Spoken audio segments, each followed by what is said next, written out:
नमस्कार,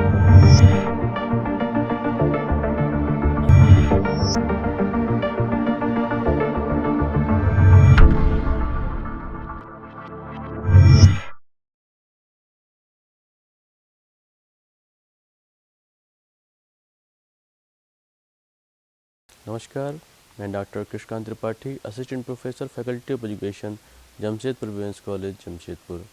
आज हम लोग आलपोर्ट की ट्रेड थ्योरी में ट्रेड्स का मीनिंग क्या है और कितने तरह के ट्रेड्स के बारे में आलपोर्ट ने बताया है, इसकी चर्चा करेंगे। आलपोर्ट के अनुसार ट्रेड न्यूरोसाइकिक स्ट्रक्चर एक मनोतांत्रिक संरचना है जो हमारे एडेप्टिव बिहेवियर को, स्टाइलिस्टिक जो हमारी व्यवहार करने की विशेष शैली है उसका निर्धारण करता है।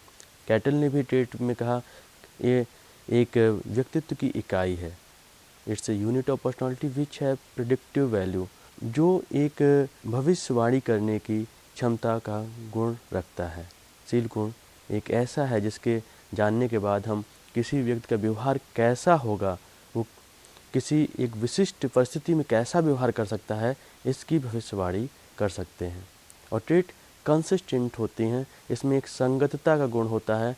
ट्रेट्स को व्यक्ति अगर किसी विशिष्ट परिस्थिति में होता है तो वो वैसा ही व्यवहार करेगा, ये एक ट्रेट द्वारा निर्धारित होता है। ट्रेट्स क्षणिक रूप से बदलने वाली नहीं होती हैं। और जो एक आलपोर्ट ने फंक्शनल ऑटोनॉमी का ही कंसेप्ट दिया है, जिसके मतलब ट्रेट बहुत समय तक किसी विशेष परिस्थिति में हम काम करते रहते हैं और उस परिस्थिति के बावजूद भी हम काम करते हैं उसी तरीके से। ये एक फंक्शनल ऑटोनॉमी कंसेप्ट है। जैसे कोई अपने गरीबी को मिटाने के लिए कठिन परिश्रम करता है और पैसा कमाता है, लेकिन उसके बाद पर्याप्त पैसा होने के बावजूद भी वो कठिन परिश्रम करता रहता है। हम देखते हैं कि जो लोग सुबह जाग के अपने ऑफिस को ज्वाइन करना चाहते हैं और वो रिटायरमेंट के बाद भी सुबह जागते रहते हैं, उनमें एक फंक्शनल ऑटोनॉमी, एक स्वायत्तता का गुण आ जाता है। इसलिए ट्रेड्स वो हैं जो कंसिस्टेंट होती हैं, संगत होती हैं और स्थिर होती हैं। अब हमारा जो प्रश्न था कि क्या सब में एक समान ट्रेड्स हैं या हम सब लोग अलग अलग ट्रेड्स रखते हैं, तो आलपोर्ट ने पहले इस आधार पर इस प्रश्न के जवाब में दो तरह के ट्रेड्स बताई। एक व्यक्तिगत ट्रेड शील गुण और दूसरे सामान्य शील गुण, मतलब कि एक इंडिविजुअल ट्रेड है जो किसी एक व्यक्ति में ही पाए जाते हैं और कुछ सामान्य शील गुण हैं जो सब लोगों में किसी न किसी एक स्तर तक पाए जाते हैं, लेकिन उनका स्तर, जो उनका डिग्री है, वो वैरी करता है। अब कोई भी ट्रेड की डिग्री कितनी वैरी करती है, कितना व्यापक होता है, ये उस ट्रेड पर निर्भर करता है। और इस व्यापकता के आधार पर आलपोर्ट ने तीन तरह के ट्रेड बताई: कार्डिनल ट्रेड, सेकेंडरी ट्रेड और सेंट्रल ट्रेड। कार्डिनल ट्रेड्स का प्रभाव अधिक व्यापक होता है और जो सेकेंडरी ट्रेड्स होती हैं उनका सबसे कम व्यापक प्रभाव होता है व्यक्तित्व के व्यवहार में। आलपोर्ट ने जो तीन तरह के ट्रेड्स बताई, उनका एक किसी व्यक्ति में उन ट्रेड्स का एक अनूठा समुच्चय पाया जाता है। किसी व्यक्ति में तीन तरह के ट्रेड्स का, उनमें कार्डिनल ट्रेड्स जो व्यक्तित्व के सारे व्यवहार को मतलब डोमिनेट करती हैं। एक ये अम्ब्रेला टाइप का मतलब कि कंसेप्ट कहा जा सकता है कि व्यक्ति के सारे व्यवहार कहीं ना कहीं तरीके से उस ट्रेड से प्रभावित होते हैं।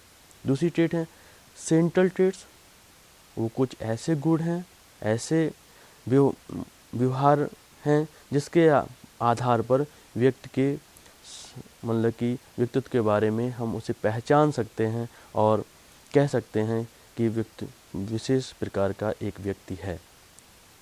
सेकेंडरी ट्रेड्स वो ट्रेड्स हैं जो कभी कभी हमें दिखाई देती हैं, जिसके आधार पर हम व्यक्ति के एग्जैक्ट पहचान तो नहीं कर सकते हैं, लेकिन वो भी व्यक्ति के व्यक्तित्व की एक पहचान है, लेकिन हम वो हमेशा नहीं दिखती हैं।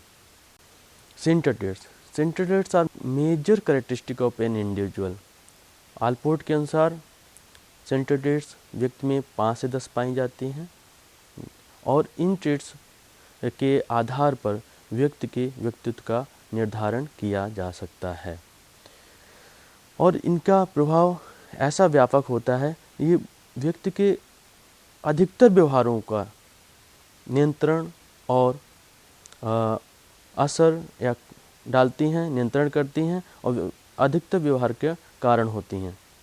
और हम लोग मतलब कुछ 5 से 10 ऐसे एडजेक्टिव्स और ट्रेट्स को पहचान कर व्यक्ति के व्यक्तित्व का पहचान कर सकते हैं।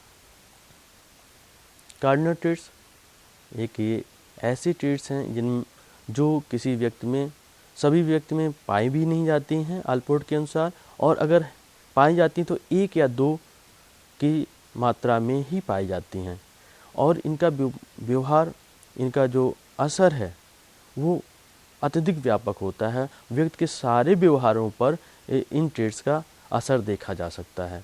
जैसे कि हम गांधी जी के व्यक्तित्व में अहिंसा का जो शील गुण है उनके व्यवहार में हम देख सकते हैं, उनकी पहचान बन जाते हैं। जैसे हिटलर में ऑटोक्रेसी का जो ट्रेट है वो हिटलर की पहचान बन गया।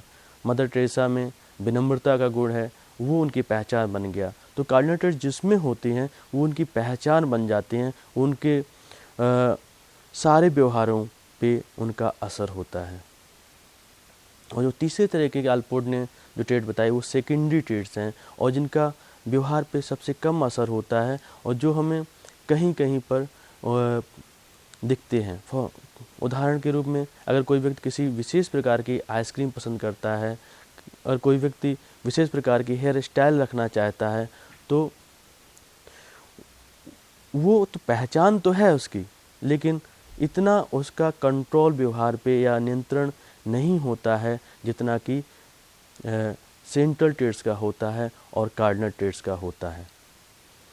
और ये व्यापकता के आधार पर 3 तरह की ट्रेट्स बताई, और जो हम शेयर करते हैं कि क्या सब में समान रूप से ट्रेट्स हैं और क्या अलग अलग ट्रेट्स हैं, उसके आधार पर आल्पोर्ट ने 2 तरह की ट्रेट्स बताई, कॉमन ट्रेट्स, इंडिविजुअल ट्रेट्स, और परवेसिवनेस के बेस पे या व्यापकता के आधार पर 3 ट्रेट्स, कार्डिनल, सेकेंडरी और सेंट्रल ट्रेट्स।